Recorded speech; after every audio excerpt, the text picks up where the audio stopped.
संसद को देश के लोकतंत्र का सर्वोच्च मंदिर कहा जाता है।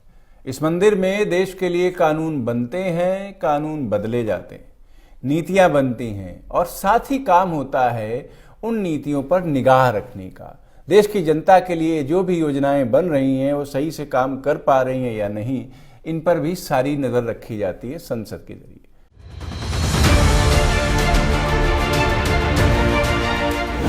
दुनिया का सबसे ठंडा युद्ध क्षेत्र, खून जमा देने वाली ठंड, -26 डिग्री में तैनात भारतीय सैनिक। दुनिया के सबसे ठंडे युद्ध क्षेत्र सियाचिन ग्लेशियर पर खून जमा देने वाली ठंड के बीच भारतीय सेना के जवान चीन के साथ डटकर मुकाबला कर रहे हैं। समुद्र तल से करीब 20,000 फुट की ऊंचाई पर जीवित रहने के लिए भारतीय सैनिकों को मौसमी कपड़े, स्नो गॉगल्स, स्पेशल आवास, राशन की खास जरूरत होती है।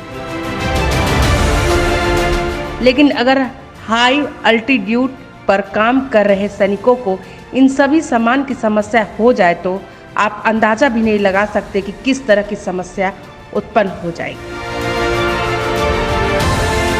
दरअसल सियाचिन में सैनिकों को मिलने वाली जरूरी सामान की कमी को दूर करने के लिए बहस तो काफी समय से चल रही है, लेकिन पूरे मामले की शुरुआत तब हुई जब कंपकपाती ठंड में एक भारतीय जवान की मौत हो गई और लोकसभा में कांग्रेस नेता अधीर रंजन चौधरी ने सियाचिन में तैनात सैनिकों को पौष्टिक भोजन की कमी, बर्फ पर चमकती तेज धूप से बचने के लिए लगाए जाने वाले खास चश्मे और ठंड से बचने के लिए कपड़े और जूते तक नहीं मिल पाने पर सवाल उठाए।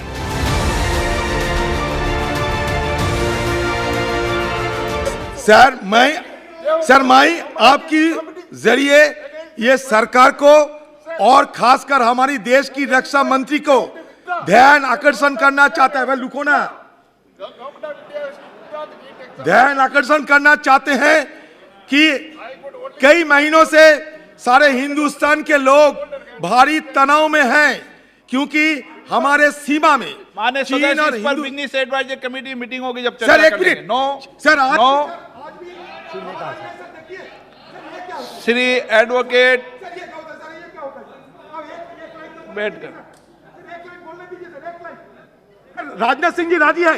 सर आज भी देखिए, आज भी खबर छापी है, चाइना वाचिंग प्रेसिडेंट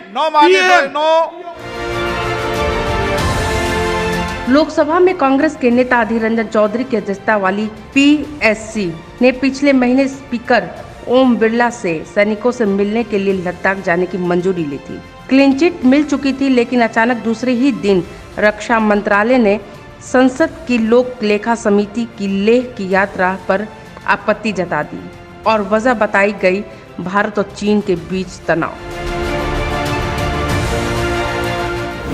रिपोर्ट में कहा गया जवानों को कपड़े और उपकरणों की जरूरत।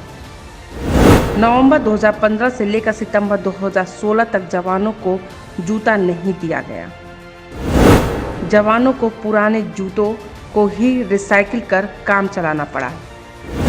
पुरानी चीजों की हुई सप्लाई बंद होने पर जवानों की सेहत और स्वास्थ्य प्रभावित हुए। जवानों को कपड़े और उपकरणों की जरूरत।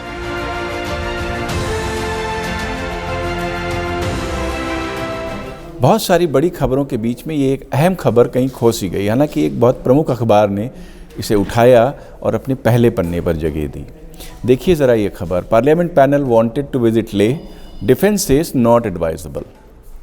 दरअसल मामला ये है कि डिफेंस मिनिस्ट्री ने पार्लियामेंट की पब्लिक अकाउंट्स कमेटी यानी लोक लेखा समिति को लेह लद्दाख का दौरा करने से मना कर दिया।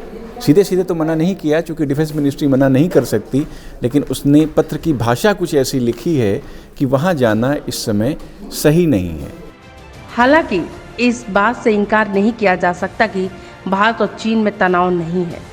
सियाचिन जैसा सबसे ठंडा इलाका जहां परिंदा भी जाने से डरता है, ऐसे में भारतीय सेना पुरजोर से देश के लिए सेवा दे रही है। लेकिन पीएससी के सियाचिन दौरे पर आपत्ति वाकई तनाव है, ये नहीं, ये सोचने वाली बात है।